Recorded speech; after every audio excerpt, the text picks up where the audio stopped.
हम आज एक इंटरेस्टिंग चीज करेंगे, लेकिन उससे पहले हम जानते हैं कि हर ग्रुप को टेक्निकली क्या नाम दिया गया है। ठीक है, just in order to make sure कि जो एलिमेंट्स है उस पर्टिकुलर ग्रुप में उनको एक कॉमन आइडेंटिटी मिल जाए। अच्छा, तो अब जो ग्रुप वन के एलिमेंट्स है ये वाले, इनको कहा गया है एल्कली मेटल्स। अच्छा सर, समझ गए, ये हमें पता था। ओके, जो ग्रुप टू के एलिमेंट्स है उन्हें कहा गया है एल्कलाइन अर्थ मेटल्स। अच्छा सर, ये भी हमें पता है। फिर जो ग्रुप थ्री से लेके ग्रुप 12 तक है उनको हम कहते हैं ट्रांजिशन मेटल्स। हाँ सर, ये भी हमें पता है।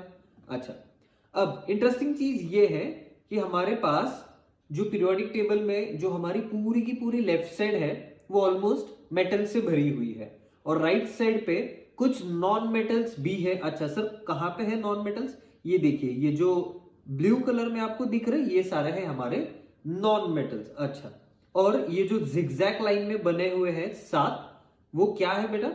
वो है मेटेलॉइड्स। सर मेटेलॉइड्स क्या होता है? ऐसे एलिमेंट्स जो प्रॉपर्टीज दिखाते हैं दोनों मेटल्स की भी और नॉन मेटल्स की भी। ठीक है सर, समझ गए। और ये तो आप जानते ही होंगे, ग्रुप 18 जिनको बोला जाता है ग्रुप 18 एलिमेंट्स, उनका एक और नाम है नोबल गैसेस, उनका एक और नाम है इनर्ट गैसेस। सर ऐसा क्यों कहते हैं? क्योंकि ये सात लकी लोग हैं जो ना ही अपना टिफिन किसी को देते हैं और ना ही किसी से अपना टिफिन शेयर करते हैं। मतलब ये give and take of electrons बिल्कुल करने में इंटरेस्टेड नहीं है। इनके जो आउटर शेल्स है, आउटर ऑर्बिटल्स जो है वो इलेक्ट्रॉन से भरे हुए हैं, इनको किसी के साथ रिएक्ट करने की कभी जरूरत नहीं होती। ठीक है सर, समझ गए। अच्छा, अब ये जो 17th ग्रुप है, इस ग्रुप को हम कहते हैं हेलोजेंस। हाँ सर, हमें ये पता है ग्रुप 17 को कहा जाता है हेलोजेंस। इसी प्रकार से हर ग्रुप की एक आइडेंटिटी बनी हुई है। फॉर एग्जांपल ग्रुप 13 को बोला जाता है बोरॉन फैमिली, ग्रुप 14 को कहा जाता है carbon family, nitrogen family. Sir ऐसा है क्या कि जो उस ग्रुप में फर्स्ट है उसका नाम ले लो और फैमिली वर्ड लगा दो तो पूरे ग्रुप को रिप्रेजेंट कर देगा? नहीं, ग्रुप के सबसे लाइटेस्ट एलिमेंट को पिक किया जाता है। ओके, सबसे पहले हमें यह पता होना चाहिए ग्रुप वन में कौन होते हैं? Alkali metals. ग्रुप वन में कौन होता है? Alkali metals. अच्छा सर, एल्कली मेटल्स और ये जो हाइड्रोजन है इसको ब्लू कलर लगाया गया है और ये रिप्रेजेंट करता है नॉन मेटल्स को। तो सर ये एल्कली मेटल्स में क्या कर रहा है? नहीं नहीं नहीं, सारुण के यहाँ कुछ तो गड़बड़ है, जरूर कोई ना कोई गड़बड़। अच्छा सुनो, ये बहुत डिस्प्यूट की चीज है कि हाइड्रोजन एग्जैक्टली कहां पे प्लेस हो जाए। जब मेंडेलीव अपना पीरियोडिक टेबल बना रहे थे तो ये उनका एक क्रिटिसिज्म बन के आया है और ये उनका डीमेरिट भी कहलाता है। अगर आप 10th स्टैंडर्ड में तो ये आपको डेफिनेटली पढ़ने मिल जाएगा।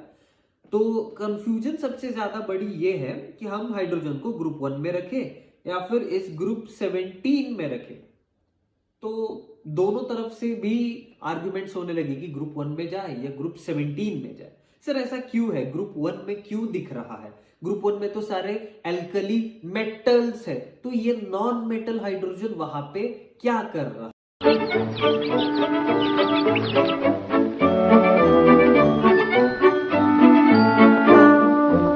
ठीक है, समझते हैं। और सर ग्रुप 17 के साथ इसका क्या क्या कनेक्शन है इस चीज का? तो हम ये जरा सा ध्यान से समझते हैं। अभी देखिए, ये है हमारा ग्रुप 1 और ये है हमारा ग्रुप 17। अब ये दोनों भी हाइड्रोजन को क्लेम कर रहे हैं कि हाँ भाई हाइड्रोजन हमारा ग्रुप का है, दूसरा बोल रहा है वो हमारा है। देखते हैं कौन से बेसिस पे ये लोग ऐसा कह रहे हैं। ठीक है, अब ग्रुप 17 के जो मेंबर्स है हेलोजेंस, वो है डायएटॉमिक।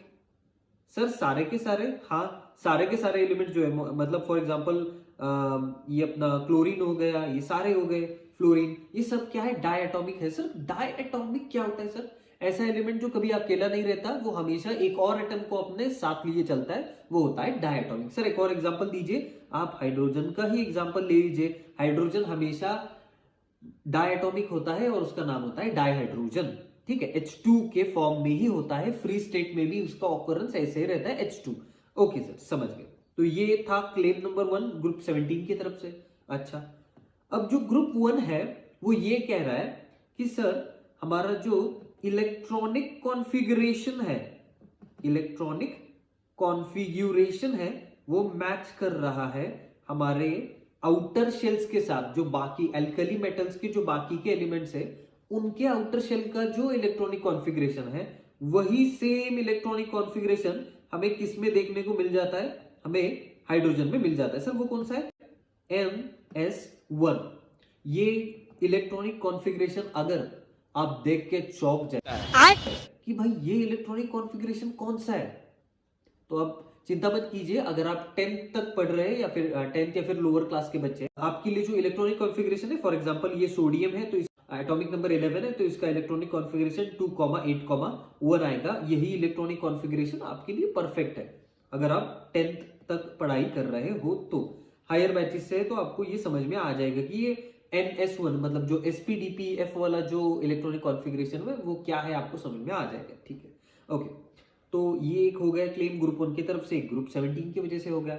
अब ग्रुप 1 एक और क्लेम कर रहा है कि सर देखिए कि अगर हमारे जो एल्कली मेटल्स है, ग्रुप 1 के मेंबर्स है, उनको किसी को भी अगर अटेन करना है इलेक्ट्रॉनिक कॉन्फ़िगरेशन किसी इनर्ट गैस का, मतलब उनको कंप्लीट होना है, उनको बनना है नोबल गैस की तरह, तो उन्हें सिर्फ एक इलेक्ट्रॉन की ही जरूरत है। ये कौन कह रहा है? ग्रुप 1 के एलिमेंट्स कह रहे हैं। लेकिन साथ ही साथ ग्रुप 17 वाले ये कह रहे हैं कि हाँ भैया, हमारा भी तो इलेक्ट्रॉनिक कॉन्फ़िगरेशन ऐसा है कि हमें अगर एक इलेक्ट्रॉन मिल जाए तो हम भी नोबल गैस बन जाएंगे, वो हम भी बना लेंगे,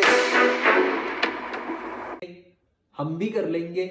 अच्छा, तो अब दिक्कत आ गई कि दोनों तरफ से बराबर क्लेम्स चल रहे हैं। अब नेक्स्ट चीज क्या हुई कि जो एल्कली मेटल्स है उसके जो केमिकल प्रॉपर्टीज है वो थोड़े बहुत मैच कर गए हैं ग्रुप 1 के साथ, और थोड़े केमिकल प्रॉपर्टीज मैच कर गए हैं ग्रुप 17 के साथ। अब फिर भी पता नहीं चल रहा कि एग्जैक्टली हाइड्रोजन को कहां प्लेस करें।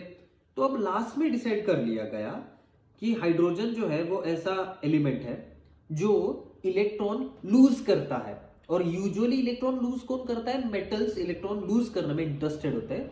जैसे ही वो इलेक्ट्रॉन्स देते हैं, मतलब आप ऐसा रिमेंबर करेंगे कि बैड हैबिट्स जब हम देते हैं तो हम खुद क्या बन जाते हैं? पॉजिटिव बन जाते हैं। In that same manner hydrogen जब अपना एक ही तो इलेक्ट्रॉन है बेचारे के पास, जब वो भी वो दे देगा किसी और को तो खुद क्या हो जाएगा? H+ आयन हो जाएगा। लेकिन ये जो H+ आयन है वो कभी हमें फ्री स्टेट में उसका ऑकरेंस नहीं मिलता, वो हमेशा कंपाउंड स्टेट में ही होता है H+ ion.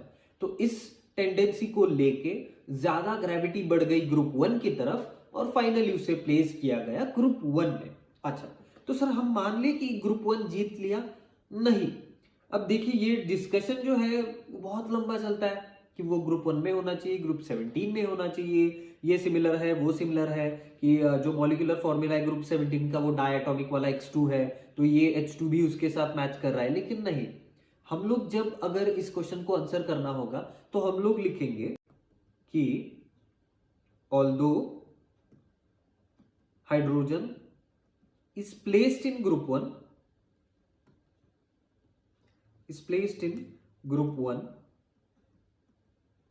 its position is subject to